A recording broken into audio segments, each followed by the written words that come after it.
Capítulo 34. O Departamento de Mistérios. Harry enrolou a mão com firmeza na crina do testralho mais próximo, apoiou um pé em um toco ali perto e subiu desajeitado no lombo sedoso do cavalo. O bicho não fez objeção, mas virou a cabeça às presas à mostra e tentou continuar a lamber as vestes do garoto. Harry descobriu uma maneira de encaixar seus joelhos por trás da junção das asas, que o fez se sentir mais seguro. Então olhou para os outros. Neville se guindara para o dorso no testralho seguinte e agora tentava passar uma perna curta por cima do animal. Luna já estava em posição, sentada de lado, e ajustava as vestes como se fizesse isso todos os dias. Rony, Hermione e Gina, porém, continuavam imóveis no mesmo lugar, boquiabertos, de olhos arregalados. — Que foi? Perguntou ele. — Como é que você espera que a gente monte? Perguntou Rony com a voz fraca. — Se não conseguimos ver essas coisas. — Ah, é fácil. Falou Luna, descendo de boa vontade do seu testralho e se encaminhando para Rony, Hermione e Gina. — Venham aqui. Luna os levou até os outros testralhos que estavam parados e ajudou os amigos, um a montarem neles. Os três pareceram extremamente nervosos quando a garota enrolou as mãos deles nas crinas dos animais e lhes disse para segurarem com firmeza. Depois voltou para a própria montaria. — Isto é loucura! Murmurou Rony, passando a mão livre desajeitadamente pelo pescoço do cavalo. — Loucura! Se eu ao menos pudesse ver o bicho. — É melhor você desejar que ele continue invisível, disse Harry sombriamente. — Estamos prontos, então? Todos confirmaram, e ele viu 5 pares de joelhos se tensionarem sob as vestes. Ok. Harry olhou para a cabeça negra e reluzente do testralho que montava e engoliu em seco. Ministério da Magia. Entrada de visitantes, Londres, disse então, hesitante. Ah, se souber aonde ir. Por um momento, o testralho de Harry não reagiu. Então, com um movimento amplo que quase o desmontou, abriu as asas. Encolheu-se lentamente e em seguida subiu como um foguete. Tão rápido e tão abruptamente que Harry teve de apertar as pernas e os braços em torno dele para evitar escorregar por suas ancas ossudas. O garoto fechou os olhos e apertou o rosto contra a crina sedosa do cavalo, ao romperem pelos ramos mais altos das árvores e saírem voando em direção ao poente vermelho sangue. Harry achou que nunca se deslocara com tanta rapidez. O testralho passou veloz sobre o castelo, suas grandes asas mal se movendo. O ar frio fustigava o rosto dele. Os olhos apertados contra o vento, o garoto olhou para os lados e viu seus 5 companheiros acompanhando-o, cada qual mais achatado possível sobre o pescoço do testralho, para se proteger do turbilhão de ar produzido pelo bicho. Sobrevoaram os terrenos de Hogwarts, passaram por Hogsmeade. Harry viu montanhas e vales profundos no solo. Quando a luz do dia começou a desaparecer, Harry viu surgirem pequenas coleções de luzes à medida que passavam sobre outras tantas cidadezinhas. Depois, uma estrada tortuosa, em que um único carro subia com esforço as montanhas a caminho de casa. — Que coisa bizarra! Harry ouviu Rony berrar indistintamente de algum ponto às suas costas. E ficou imaginando como a pessoa devia se sentir voando em tal velocidade, a tal altura, sem meios visíveis de sustentação. O crepúsculo caiu. O céu foi mudando para um arroxeado melancólico, pontilhado de minúsculas estrelas prateadas. E não tardou que apenas as luzes das cidades trouxas indicassem a distância a que se encontravam do chão ou a velocidade a que estavam viajando. Os braços de Harry abraçavam com força o pescoço do cavalo, como se quisesse vê-lo voar ainda mais rápido. Quanto tempo teria decorrido desde que vira Sirius caído no chão do Departamento de Mistérios? Quanto tempo mais seu padrinho poderia resistir a Voldemort? A única certeza de Harry é que ele não fizera o que o Lorde queria, nem morrera, pois estava convencido de que qualquer dos dois desenlaces o faria sentir o júbilo ou a fúria de Voldemort perpassando seu próprio corpo, fazendo sua cicatriz queimar tão dolorosamente como na noite em que o Sr. Weasley fora atacado. Eles continuaram avançando pela escuridão que se adensava. Harry sentiu o rosto tenso e frio, e as pernas dormentes de comprimir com tanta força os flancos do testralho, mas ele não ousava mudar de posição para não escorregar. Ensurdecera com o ronco do frio vento noturno em suas orelhas, e sua boca estava seca e gelada. Perdera toda a noção da distância que haviam percorrido. Toda a sua fé estava no animal embaixo dele, que continuava a cortar a noite deliberadamente, quase sem bater asas em seu avanço veloz. Se chegassem tarde demais... Ele ainda está vivo, ainda está resistindo, sinto isso. Se Voldemort decidisse que Sirius não ia ceder, eu saberia. Seu estômago deu um solavanco. A cabeça do testralho, de repente, começou a apontar para o solo, e Harry chegou a deslizar alguns centímetros pelo pescoço do animal. Estavam finalmente descendo. Ele pensou ter ouvido um grito às suas costas e torceu perigosamente o corpo, mas não viu sinal de ninguém caindo. Supôs que, como ele, todos tivessem sentido um choque com a mudança de direção. E agora fortes luzes cor de laranja iam se tornando maiores e mais redondas por todos os lados. Podiam ver os altos dos edifícios, cadeias de faróis que lembravam olhos de insetos, quadrados amarelo claros assinalando as janelas. Subitamente, pareceu a Harry, estavam se precipitando em direção à calçada. Harry se agarrou ao testralho com as suas últimas forças, preparando-se para um impacto repentino. Mas o cavalo pousou no chão escuro com a leveza de uma sombra, e Harry escorregou do seu dorso, espiando a rua ao seu redor, onde a caçamba transbordando lixo continuava a uma pequena distância da cabine telefônica depredada, ambas descoradas à claridade uniforme e laranja dos lampiões da rua. Rony aterrissou um pouco adiante e imediatamente caiu do testralho para a calçada. Nunca mais, disse, esforçando-se para se erguer. Fez menção de se afastar do cavalo, mas incapaz de vê-lo, colidiu com seus quartos traseiros e quase caiu outra vez. Nunca mais. Foi a pior. Hermione e Gina desceram uma a cada lado dele. As duas escorregaram da montaria um pouco mais graciosamente do que Rony, embora com expressões semelhantes de alívio por voltar à terra firme. Neville saltou tremendo, e Luna desmontou suavemente. Então, aonde vamos agora? Perguntou ela a Harry num tom cortês e interessado, como se tudo aquilo fosse uma curiosa excursão de um só dia. Por aqui. Ele deu uma palmadinha breve de agradecimento em seu testralho. Depois conduziu os amigos rapidamente para a cabine telefônica e abriu a porta. Andem logo! Apressou os que hesitavam. Rony e Gina entraram obedientes. Hermione, Neville e Luna se apertaram na cabine atrás deles. Harry deu uma última olhada nos testralhos, agora procurando restos de comida podre na caçamba. Depois comprimiu-se atrás de Luna. Quem estiver mais próximo do telefone diz que 62442, disse ele. Rony discou, seu braço estranhamente dobrado para alcançar o disco. Quando este voltou ao ponto inicial, a voz tranquila de mulher ecoou na cabine.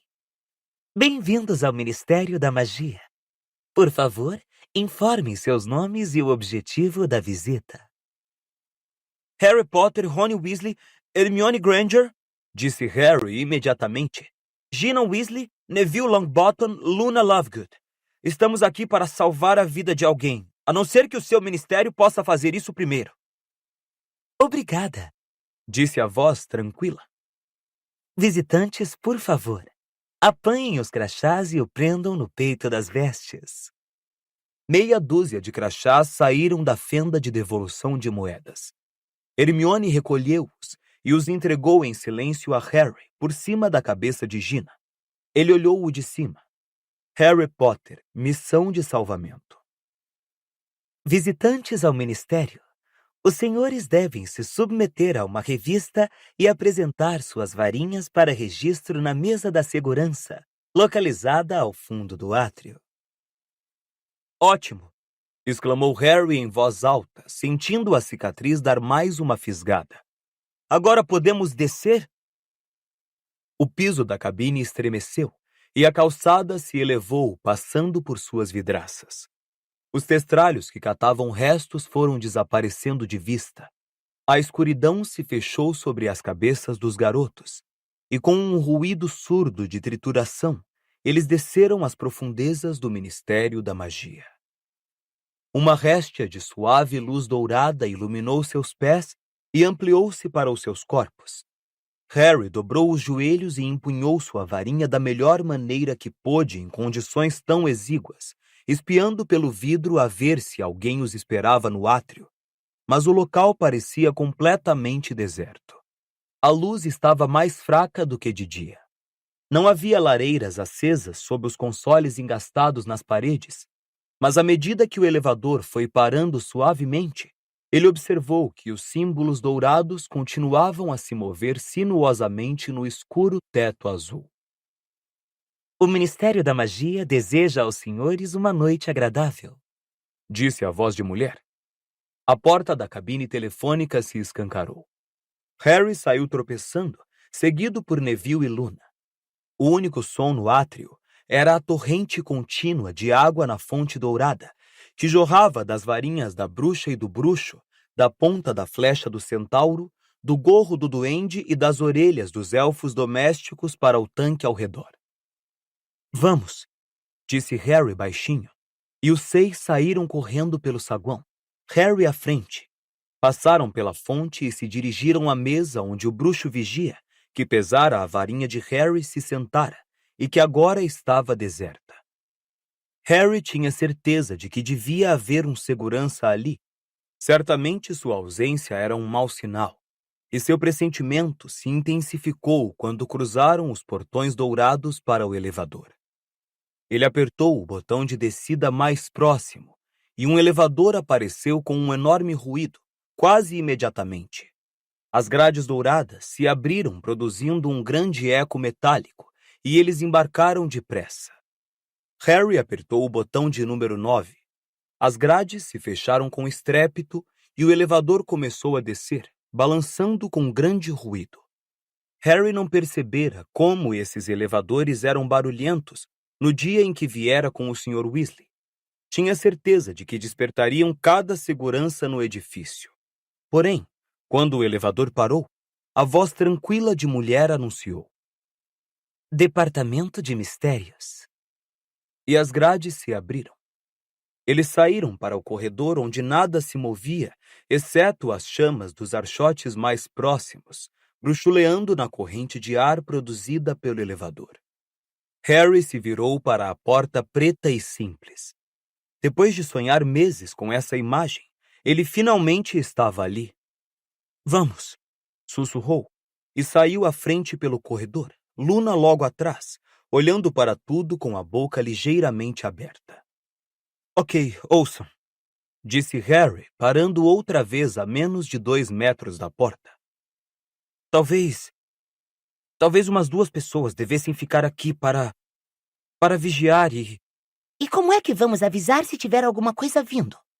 Perguntou Gina, as sobrancelhas erguidas. Você poderia estar a quilômetros de distância. Vamos com você, Harry, disse Neville. Vamos logo, disse Rony com firmeza. Harry continuava a não querer levar todos, mas parecia que não tinha escolha. Virou-se então para a porta e prosseguiu. Exatamente como fizera em sonho, a porta se abriu e ele cruzou o portal à frente dos outros. Estavam em uma grande sala circular. Tudo ali era preto, inclusive o piso e o teto. A intervalos, havia portas pretas idênticas, sem letreiros nem maçanetas, separadas por candelabros de chamas azuis a toda a volta das paredes. A claridade fria e tremeluzente, refletida no piso de mármore polido, dava a impressão de que havia água escura no chão. Alguém feche a porta, murmurou Harry. Ele se arrependeu de ter dado a ordem no momento em que Neville a obedeceu. Sem a longa réstia de luz que vinha do corredor iluminado pelos archotes, a sala se tornou tão escura que por um instante as únicas coisas que os garotos conseguiam ver eram os candelabros de chamas trêmulas e azuladas nas paredes e seu reflexo fantasmagórico no chão. Em seu sonho, Harry sempre atravessara esta sala decidido em direção à porta imediatamente oposta à entrada e continuava a andar. Mas havia umas 12 portas ali.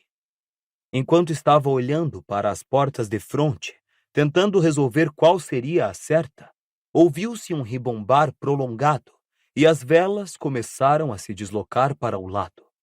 A sala circular estava girando. Hermione agarrou o braço de Harry, como se temesse que o chão fosse mexer também, mas isto não aconteceu. Durante alguns segundos, as chamas azuis ao redor deles ficaram borradas, lembrando linhas de neon à medida que a parede ganhou velocidade. Então, com a mesma brusquidão com que o movimento começara, o ronco parou e tudo se imobilizou outra vez. As retinas de Harry tinham riscos azuis gravados nelas. Era só o que o garoto conseguia ver. Que foi isso? Sussurrou Rony, cheio de medo. Acho que foi para nos impedir de saber por que porta entramos, Disse Gina com a voz abafada. Harry percebeu na hora que a amiga tinha razão. Identificar a porta de saída seria tão difícil quanto localizar uma formiga naquele piso muito negro. E a porta pela qual deviam prosseguir podia ser qualquer uma das 12 que o cercavam. Como é que vamos sair na volta? Perguntou Neville, pouco à vontade. Bom, isso agora não tem importância, disse Harry convincente, piscando para tentar apagar as linhas azuis de sua vista e apertando a varinha com mais força que nunca. Não vamos precisar sair até termos encontrado Sirius. Mas não comece a chamar por ele, Disse Hermione em tom urgente. Mas Harry nunca precisara menos de tal conselho. Seu instinto era fazer o mínimo de barulho possível. Aonde vamos então, Harry? Perguntou Rony. Eu não... Começou Harry. Engoliu em seco. Nos sonhos, eu passava pela porta no fim do corredor, vindo dos elevadores, e entrava em uma sala escura, esta aqui. Então atravessava por outra porta e entrava em uma sala que meio que cintilava. Temos de experimentar algumas portas, disse ele depressa. Saberei o caminho certo quando o vir. Vamos. Ele rumou direto para a porta agora à sua frente, os outros seguindo-o de perto. Encostou a mão em sua superfície fresca e brilhante, ergueu a varinha, pronto para atacar no instante em que a porta se abrisse, e a empurrou. Ela se abriu facilmente. Depois do escuro da primeira sala, as luminárias baixas, presas ao teto por correntes douradas, davam a impressão de que esta sala, comprida e retangular, era muito mais clara, embora não houvesse luzes cintilantes nem tremeluzentes como Harry vira em sonhos. O lugar estava bem vazio, exceto por algumas escrivaninhas, e bem no centro da sala, um enorme tanque de vidro com um líquido muito verde, suficientemente espaçoso para todos nadarem nele.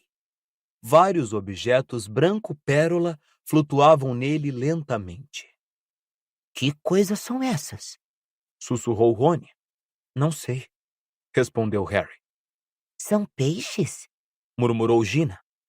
Larvas acorvirentes. Exclamou Luna, excitada. Papai disse que o ministério estava criando.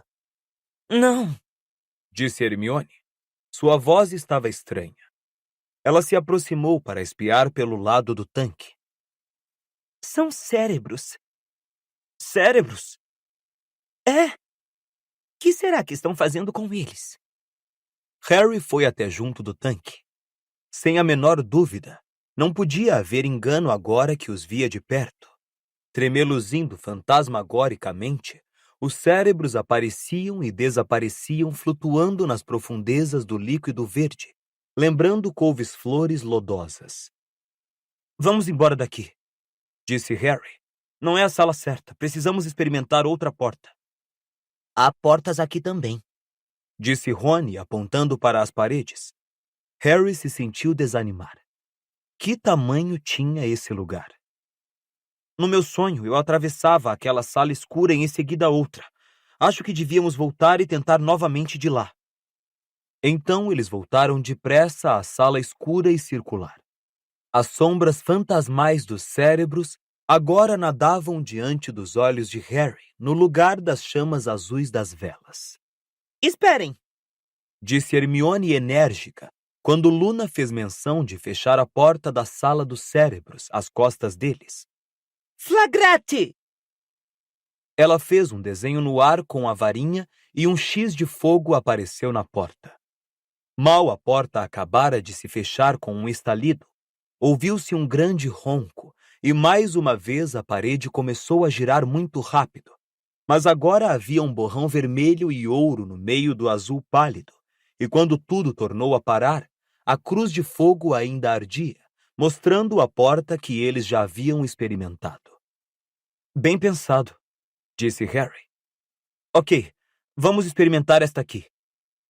Novamente, ele rumou para a porta diretamente em frente e a empurrou, com a varinha ainda erguida, os outros nos seus calcanhares.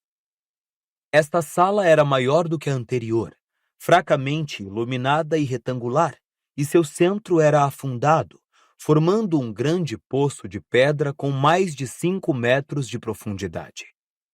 Os garotos estavam no nível mais alto de uma série de bancos de pedra que corriam a toda a volta da sala e desciam em degraus íngremes como em um anfiteatro, ou o tribunal em que Harry fora julgado pela Suprema Corte dos Bruxos. No lugar de uma cadeira com correntes, porém, havia um estrado no centro do poço e sobre ele um arco de pedra que parecia tão antigo, rachado e corroído que Harry se admirou que ainda se sustentasse em pé. Sem se apoiar em parede alguma, o arco estava fechado por uma cortina ou véu preto esfarrapado, que apesar da total imobilidade do ar frio circundante, esvoaçava muito levemente, como se alguém o tivesse acabado de tocar. Quem está aí?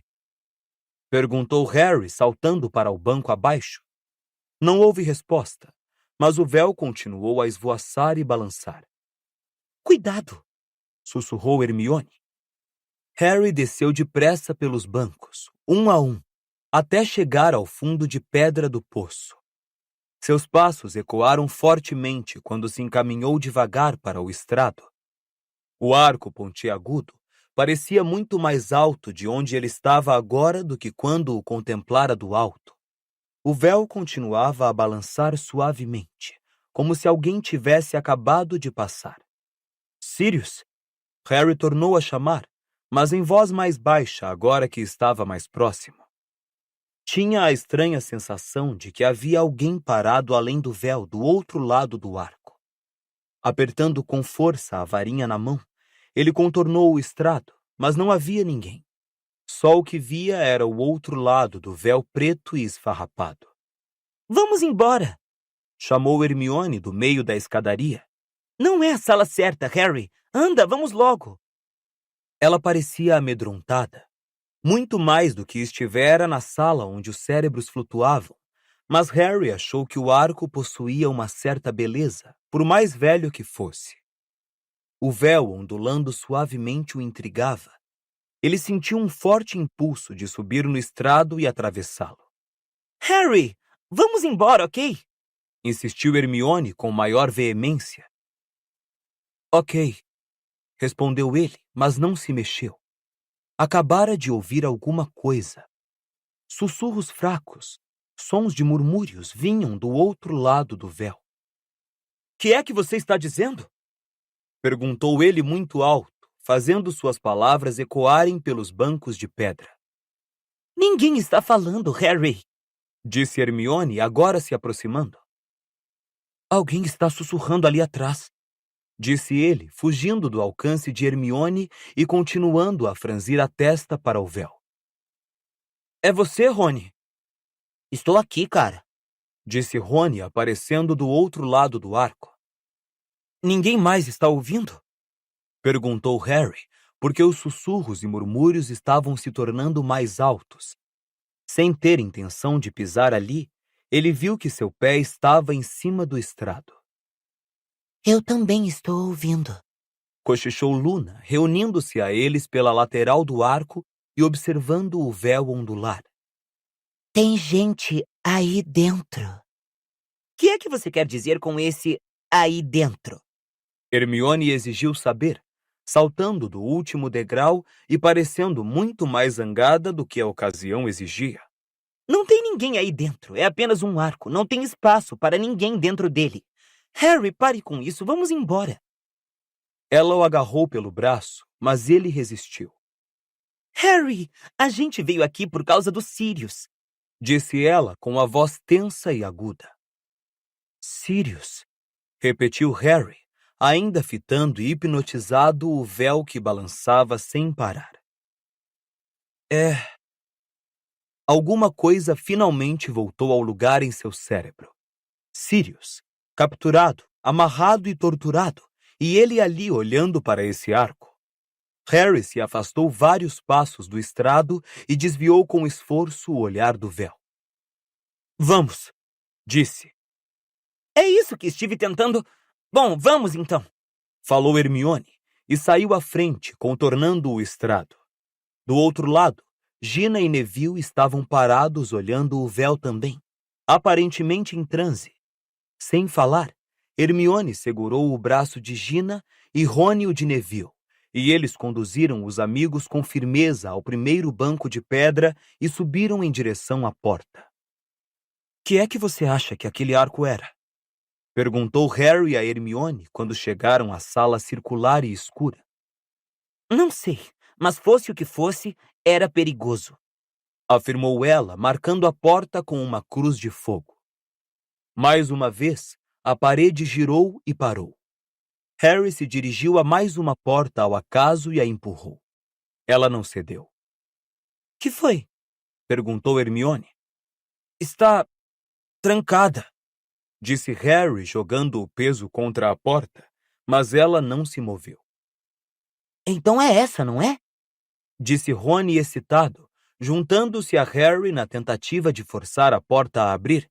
Tem de ser. Saiam da frente, mandou Hermione. Ela apontou a varinha para o lugar normal na fechadura em uma porta comum e disse: Alô, Romora! Nada aconteceu. O canivete de Sirius, lembrou Harry. Ele o tirou do bolso interno das vestes e inseriu na fresta entre a porta e a parede. Os outros o observaram ansiosos deslizar o canivete de alto a baixo, retirá-lo e então tornar a empurrar o ombro contra a porta.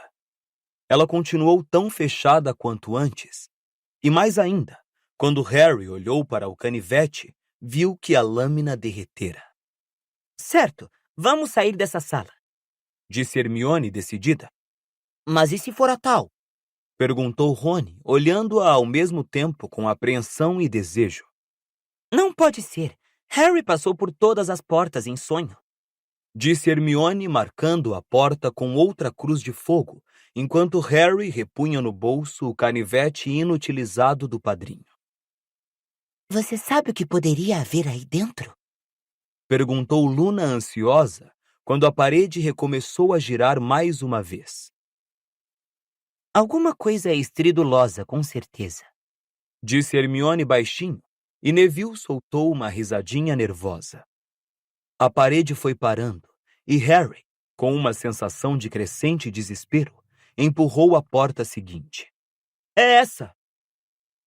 Reconheceu-a imediatamente pelas belas luzes que dançavam e cintilavam como diamantes.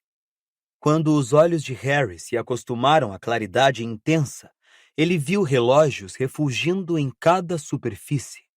Grandes e pequenos, relógios de estojo e alça e de pêndulo, expostos nos intervalos das estantes ou sobre as escrivaninhas, por toda a extensão da sala, e cujo tic-taquear incessante enchia o ambiente como se fossem milhares de pés em marcha. A fonte da luz, que dançava e cintilava, era um vidro alto de cristal em forma de sino, a uma extremidade da sala. Por aqui! O coração de Harry começou a bater freneticamente agora que sabia que estava no caminho certo. Ele saiu à frente pelo pequeno espaço entre as escrivaninhas, dirigindo-se, como fizera em sonho, à fonte de luz, o vidro de cristal em forma de sino, que era quase de sua altura e parecia estar cheio de um vento luminoso que soprava em ondas. Ah, olhem! Exclamou Gina quando se aproximaram, apontando para o interior do vidro. Flutuando ali, na correnteza luminosa, havia um minúsculo ovo que brilhava como uma joia. Quando subia, o ovo se abria e dele emergia um beija-flor, que era impelido para o alto, mas ao ser apanhado pela corrente de ar, voltava a molhar e amarrotar as penas, e quando chegava ao fundo do vidro, encerrava-se mais uma vez em seu ovo. Não parem! Disse Harry com rispidez, porque Gina demonstrava querer parar para apreciar a transformação do ovo em pássaro. Você demorou bastante naquele arco velho. Respondeu ela zangada, mas seguiu-o além do vidro em direção à única porta que havia. É essa, repetiu Harry, e seu coração agora batia com tanta força e rapidez que ele sentiu que devia interferir com a sua fala. É por aqui. Harry olhou para os amigos. Tinham as varinhas na mão e pareciam de repente sérios e ansiosos. Tornou a se voltar para a porta e empurrou-a. Ela se abriu. Era a sala. Eles a haviam encontrado. Da altura de uma catedral, contendo apenas estantes elevadas e cobertas de pequenas esferas de vidro cheias de pó. Elas bruxuleavam fracamente à luz dos candelabros presos a intervalos ao longo das estantes. Como os da sala circular que haviam deixado para trás, suas chamas eram azuis. A sala era muito fria. Harry avançou cautelosamente e espiou por um dos corredores sombrios entre duas fileiras de estantes. Não ouviu nada, nem viu o menor sinal de movimento. Você disse que era no corredor 97. Cochichou Hermione. É, murmurou Harry, erguendo a cabeça para examinar a fileira mais próxima. Sob o candelabro de chamas azuis que dela se destacava, via-se o número 53 em prata. Precisamos ir para a direita, acho. Sussurrou Hermione, apertando os olhos para enxergar a fileira seguinte. Essa é a 54. Mantenham as varinhas preparadas, recomendou Harry baixinho. Eles seguiram devagarzinho, olhando para trás enquanto percorriam os longos corredores de estantes, cuja parte final estava imersa em quase total escuridão. Minúsculas etiquetas amareladas estavam coladas sob cada esfera de vidro nas prateleiras. Algumas possuíam um estranho brilho líquido. Outras eram opacas e escuras por dentro, como lâmpadas queimadas. Passaram pela fileira 84. 85. Harry procurava escutar o menor movimento, mas Sirius poderia estar amordaçado agora, ou até inconsciente. Ou, disse uma voz intrometida em sua cabeça, poderia já estar morto. Eu teria sentido, disse a si mesmo, seu coração agora batendo no pomo de Adão. Eu saberia. 97. Sussurrou Hermione. Os garotos pararam agrupados no fim de uma fileira, espiando para o corredor ao lado. Não havia ninguém ali. Ele está bem no final, disse Harry, cuja boca ficara ligeiramente seca. Não se consegue ver direito daqui. E Harry os conduziu entre as estantes muito altas com as esferas de vidro, algumas das quais refulgiam suavemente quando eles passaram. Ele deve estar perto, sussurrou Harry, convencido de que cada passo iria trazer a visão de Sirius em farrapos no chão escuro. Em algum lugar por aqui. Muito perto. Harry, Disse Hermione hesitante, mas ele não quis responder. Sua boca estava muito seca. Em algum lugar por aqui. Haviam chegado ao fim do corredor e saíram para a claridade fraca das velas. Não havia ninguém ali. Tudo era um silêncio ressonante e empoeirado. Ele poderia estar... Sussurrou Harry rouco, espiando para o próximo corredor. Ou talvez... E correu a olhar o corredor além. Harry, Tornou a chamar Hermione. Que? Vociferou ele. Eu acho que Sirius não está aqui. Ninguém falou. Harry não quis olhar para ninguém. Sentiu-se nauseado. Não entendia por que Sirius não estava ali. Tinha de estar. Fora ali que ele, Harry, o vira. Ele percorreu o espaço no final das fileiras de estantes, espiando cada um. Um corredor após o outro passou pelos seus olhos, vazios. Correu no sentido oposto e tornou a passar pelos companheiros que o observavam. Não havia sinal de Sirius em parte alguma, nem qualquer vestígio de luta. Harry. Chamou Rony. Que? Ele não queria ouvir o que Rony tinha a dizer. Não queria ouvi-lo dizer que ele fora idiota ou sugerir que deviam voltar para Hogwarts.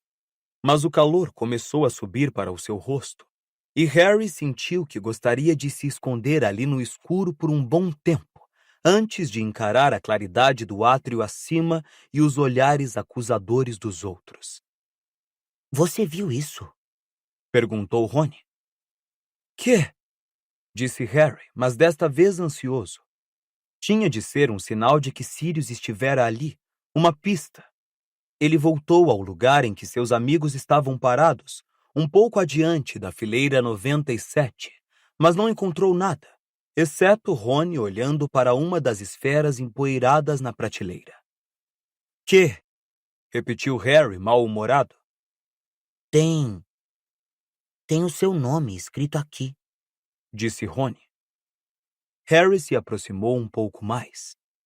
O amigo estava apontando para uma das pequenas esferas de vidro que fulgurava com uma fraca luz interior, embora estivesse muito empoeirada e não parecesse ser tocada havia muitos anos.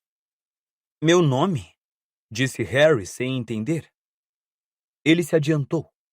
Não sendo tão alto quanto Rony, precisou esticar o pescoço para ler a etiqueta amarela afixada na prateleira logo abaixo da esfera coberta de pó.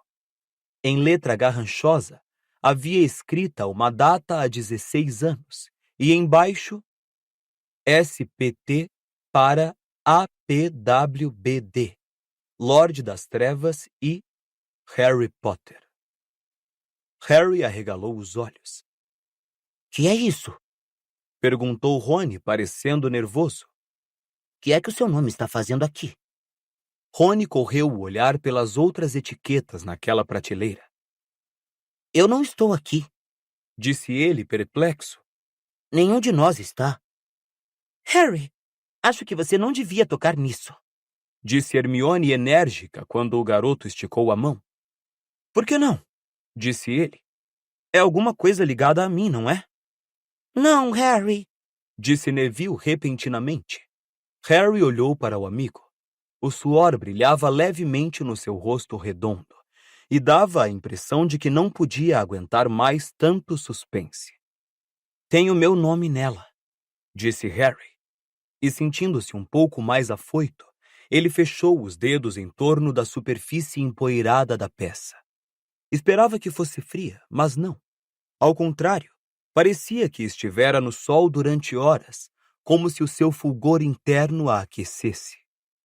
Esperando, e até ansiando que alguma coisa dramática fosse acontecer, alguma coisa excitante que pudesse afinal justificar sua longa e perigosa viagem, Harry tirou a esfera da prateleira e examinou-a. Nada aconteceu. Os outros se aproximaram mais de Harry, mirando o globo enquanto ele limpava a poeira que o recobria. Então, às costas deles, uma voz arrastada falou. Muito bem, Potter. Agora se vire muito devagarzinho e me entregue isso.